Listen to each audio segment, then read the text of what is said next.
본문으로 평강 가운데 나타나기를 힘쓰라. 평강 가운데 나타나기를 힘쓰라.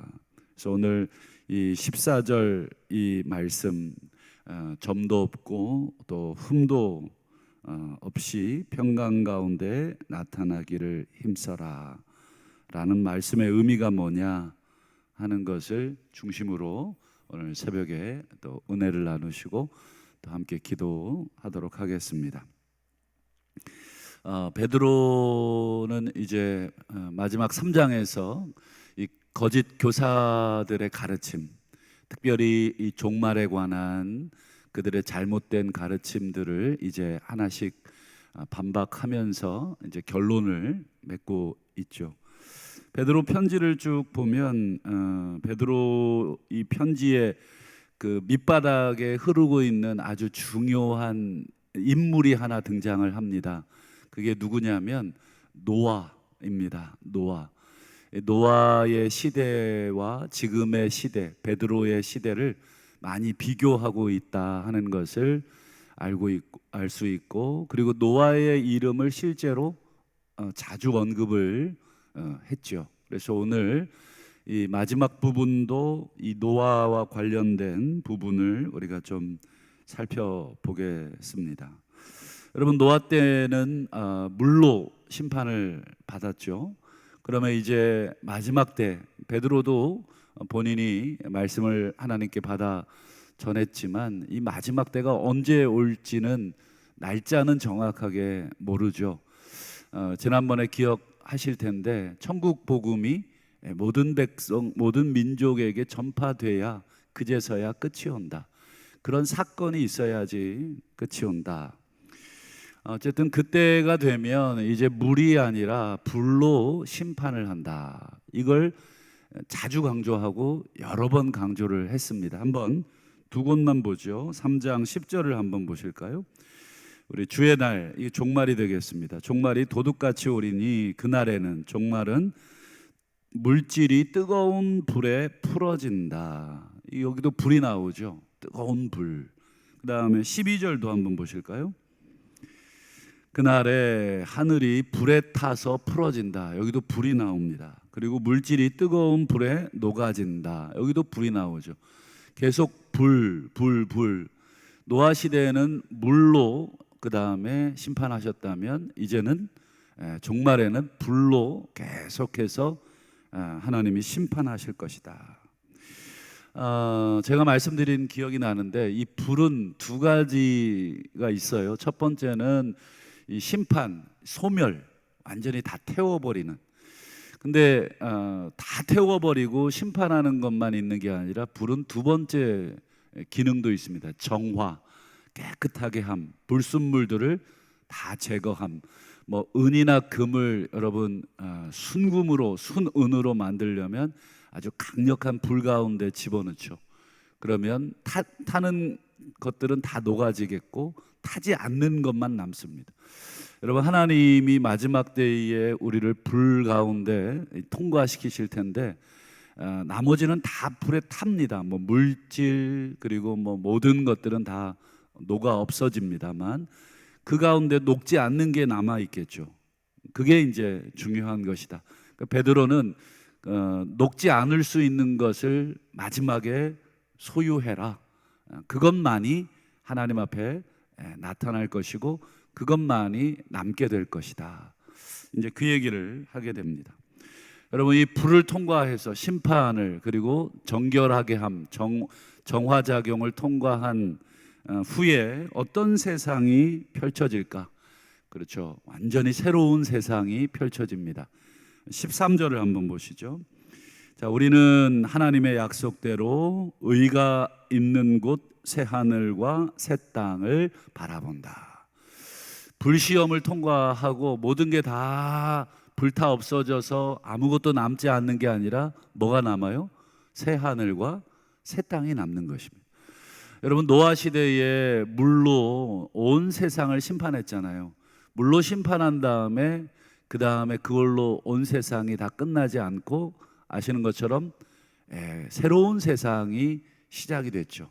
그래서 여러분, 창세기 6장부터 시작되는 6, 7, 8장, 이게 노아 홍수 사건이잖아요.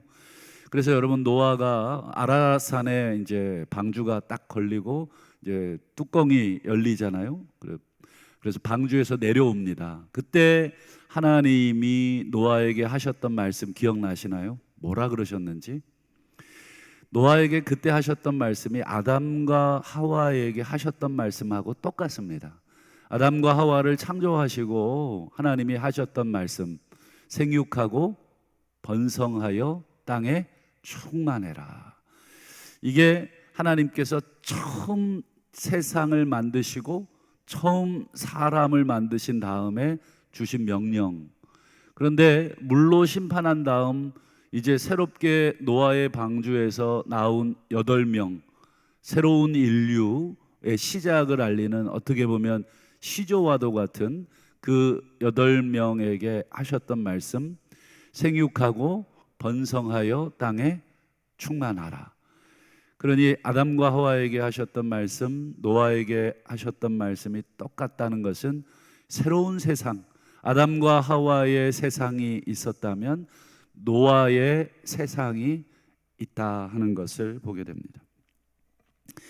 여러분, 노아 시대의 모습을 한번 잠깐 떠올려 보죠. 베드로는 노아 시대를 계속 잘 관찰해라, 노아 시대를 잘 보면 이 마지막 시대의 모습도 그와 같다 하는 것을, 물로 심판하냐 불로 심판하느냐의 차이뿐이지 하나님의 심판이 있고 새로운 하늘과 새로운 땅이 시작이 되는 것은 똑같은 패턴이 있을 것이다. 우리 창세기 6장 5절 6절을 한번 보시면 노아 시대의 모습을 이렇게 묘사합니다. 여호와께서 사람의 죄악이 세상에 가득하다. 그 마음으로 생각하는 모든 계획이 항상 악할 뿐이다. 이게 노아 시대의 세상이었는데, 사실 오늘 우리가 성경을 읽고 있는 이 베드로 후서의 시대도 그랬겠고, 그리고 지금 우리가 살고 있는 21세기도 더 그렇죠. 어찌 보면 더 세상에 죄악이 가득하고 더 사람들의 계획이 더 악해졌으면 악해졌죠. 그런 면에서 노아 시대나 베드로 시대나 오늘 우리 시대나 그 패턴은 똑같습니다. 그리고 6절 보시면 땅 위에 사람 지으셨음을 한탄하시고 근심하셨다. 여전히 하나님이 우리를 바라보실 때 어떤 감정이 드실까? 물론 우리 사랑하는 자녀들로 인해 기쁨도 있지만 전체적으로 이 세상을 보면 어떻습니까? 눈살을 찌푸리지 않을 수가 없죠. 예수님 말씀하신 것처럼 곳곳에 기근과 전쟁과 기아와 굶주림과 이런 모든 것들이 계속 일어나고 있는 이 현상, 지진이 얼마나 많이 일어나고 있고 전 세계에 여러분 환란의 소식들이, 또 전쟁의 소식들이 계속 연일 매스컴을 통해서 우리의 귀에 들려올 때마다 여러분 어떤 마음이 드시나요? 막 가슴이 쿵쿵 뛰시지 않습니까? 우리 하나님께서 말씀하신 대로구나, 우리 시대에도 여전하구나 하는 것을 보게 됩니다. 여러분, 우리 인간도 그런 모습들을 보고, 전쟁하는 모습을 보고 또 여러 가지 모습들을 보면 여러분 마음이 한탄스럽고 근심으로 가득한데, 하물며 여러분 우리 하나님의 마음은 어떠시겠는가 하는 마음을 갖게 됩니다. 그래서 이 노아 시대의 세상이 물로 심판을 받았죠. 하지만 여러분, 그 노아 시대 하나님이 막 한탄하시고 진노하시고 심판을 내리기 직전에도 어떤 존재가 있었냐면 하나님께 은혜를 받은 사람들이 있었습니다. 그게 바로 노아였는데, 6장 8절을 한번 보실까요? 창세기. 노아는 여호와께 은혜를 입었다. 여러분, 이 은혜를 입었다는 게 무슨 뜻입니까? 노아야, 이제 곧 이 세상 물로 다 심판할 건데 너만 내가 구원해 줄게. 물론 이것도 은혜겠죠.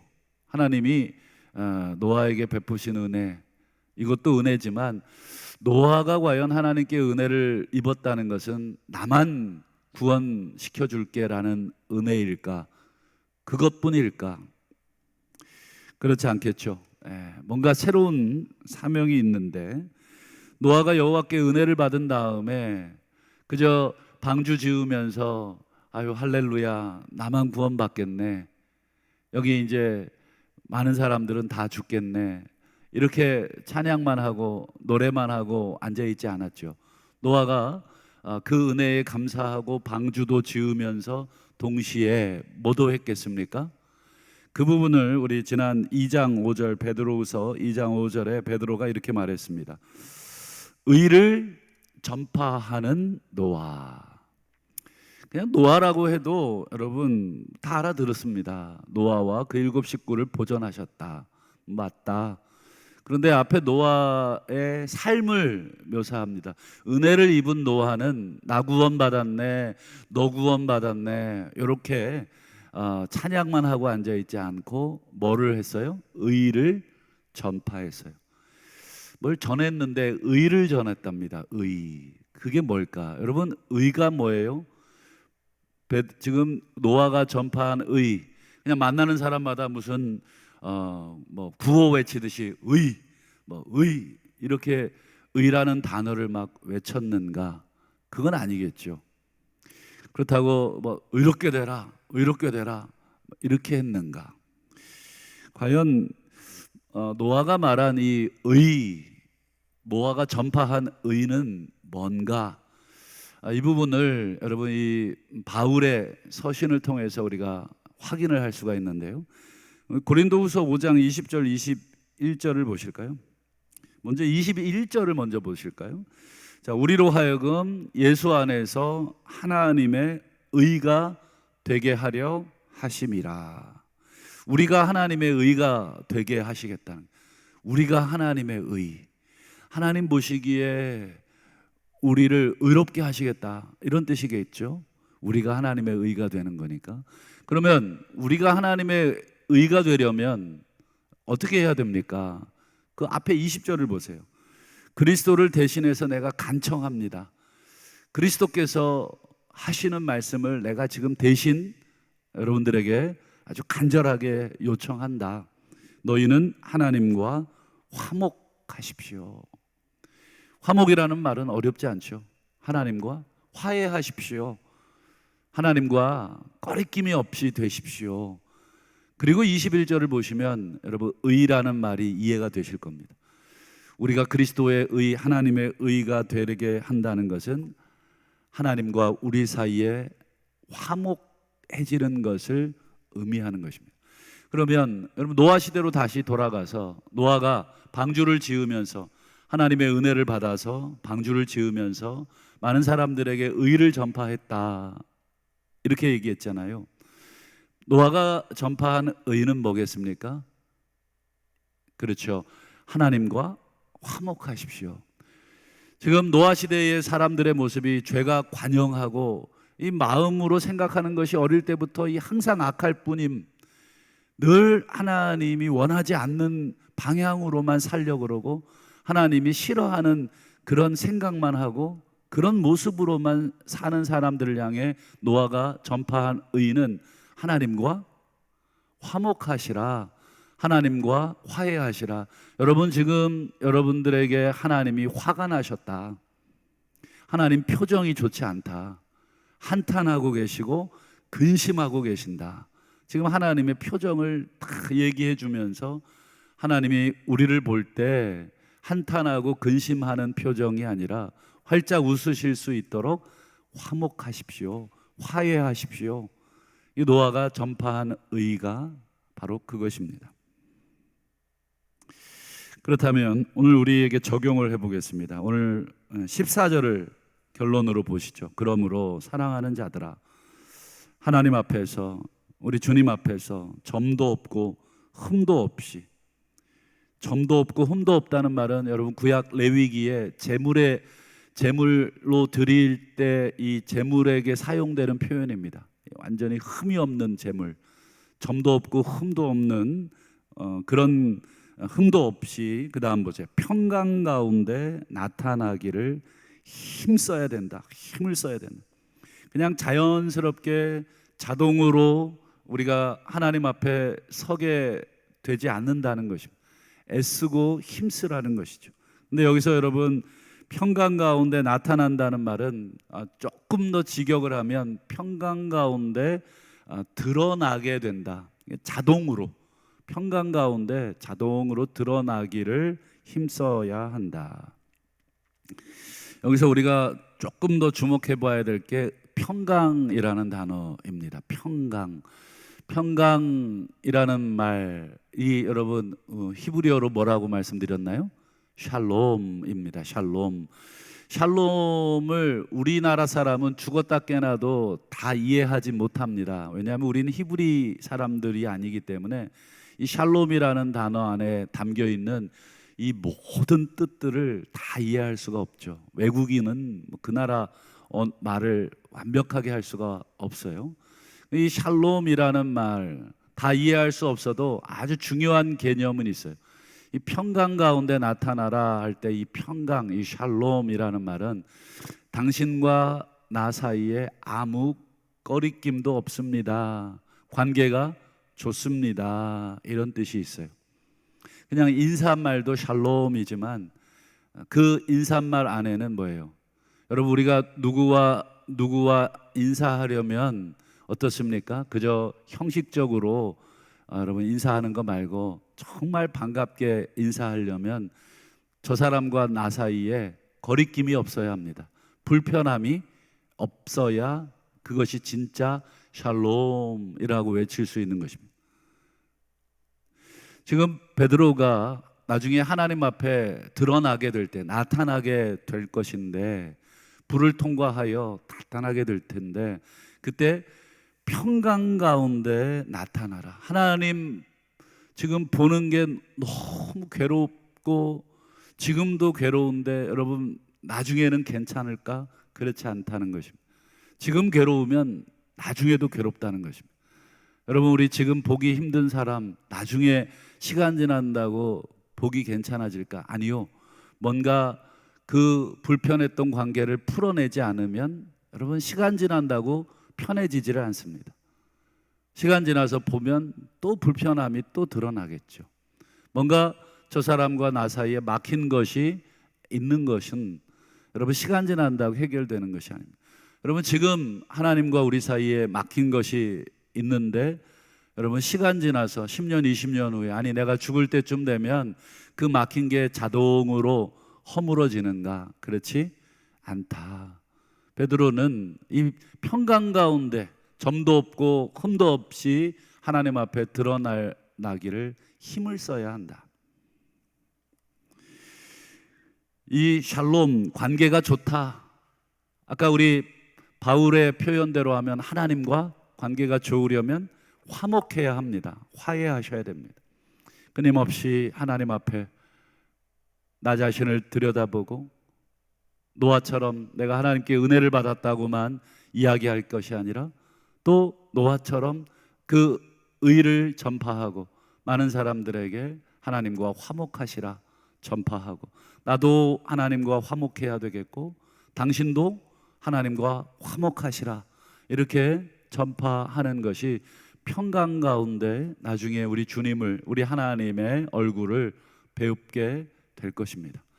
이제 명절인데 우리 객지에 흩어진 자녀들, 내려오는 자녀들, 그리고 내려오지 못하는 자녀들이 있을 텐데 바빠서 못 내려오는 건 괜찮은데 부모님하고 얼굴 보기가 불편해서 못 내려오는 자녀들이 혹 있을까 걱정이 됩니다. 왜 그렇게 얼굴 보기가 힘들어졌을까? 명절이 됐는데도 평강 가운데 이렇게 얼굴 보는 게 이 부모 자녀 간에 이렇게 왜 힘들어졌을까? 어디서부터 뭔가 틀어졌을까? 뭔가 틀림없이 틀어진 부분이 있을 텐데 내 잘못인가 자녀 잘못인가 그거 따지기 전에 우리가 이 틀어진 부분을 어떻게 우리가 만회할 것인가, 그게 중요한 것이잖아요. 그런 면에서 여러분, 오늘 우리가 주님 앞에 만나기 전에 우리가 평강 가운데 드러나야 될 줄로 믿습니다. 우리 주님과 나 사이의 관계는 어떤가 한번 되돌아보시면 좋겠고요. 마지막으로 우리 한 청년의 사진을 하나 보여드리겠습니다. 예전에 2016년 지금으로부터 7년 전 사건인데요. 안치범이라고 하는 이 28살짜리 청년이었습니다.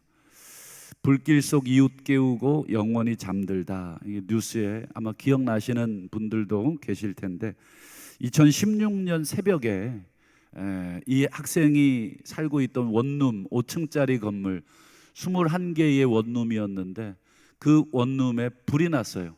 알고 보니까 이 여자친구랑 다투었던 어떤 남자애가 홧김에 건물에 불을 질러버렸다는 것입니다. 참 기가 막힐 일이죠. 그게 새벽 4시였습니다. 이 불길에 냄새가 나고 다행히 안치범이 청년이 그 불이 난 걸 발견한 것입니다. 그래서 건물 밖으로 뛰어나왔죠. 새벽 4시니까 여러분 다 잠들 때 아닙니까? 뛰어나와서 제일 먼저 119에 신고를 했어요. 119가 요즘 출동을 빨리 하지만 오는 시간이 있잖아요. 오는 시간이 최소한 몇 분 또는 몇십 분 걸리잖아요. 그러니 이 학생이 보고는 지금 이 상황에서 시간이 더 지체가 되면 이 자칫하면 많은 인명피해가 날 것이다. 그리고는 이 학생이 다시 뛰어들어간 것입니다. 그 불구덩이 안으로. 여러분, 나 하나 불구덩이에서 건져서 119에 신고까지 했으면 우리가 할 일 다 한 거 아니겠습니까? 그런데 이 청년은 거기서 멈추지 않고 또 들어간 것입니다. 그리고는 소방차가 올 때까지 그 5층짜리 21개 방을 다 돌아다니면서 문을 손으로 두드리고 초인종을 누르고 사람이 반응할 때까지 일어나서. 근데 여러분, 새벽에 깊게 잠들면 뭐 누가 막 문을 두드려서 막 1초 만에 깨지는 법도 없죠. 한참 걸립니다. 계속 쿵쿵쿵쿵 여러 번 눈을 뜨고 또 누구세요 하고 대화를 하고 그러고 나서 21개를 다 돌았어요. 그래서 그 학생 덕분에 다 살았답니다. 그런데 이 학생만 죽은 거예요. 나중에 소방대원들이 이제 진화를 하러 들어가서 보니까 5층 계단 복도에 질식을 해서 연기를 너무 많이 먹어서 쓰러져 있는 것을 발견을 한 것이죠. 나중에 이 학생을 보니까 이 손이 이 화상을 입어가지고 벌겋게 됐다는 것이. 이 불이 계속 뜨거우니까 그 쇳덩어리가 달궈졌는데 그걸 맨손으로 계속 치고 다녔으니까 이 손이 다 화상을 입은 것이죠.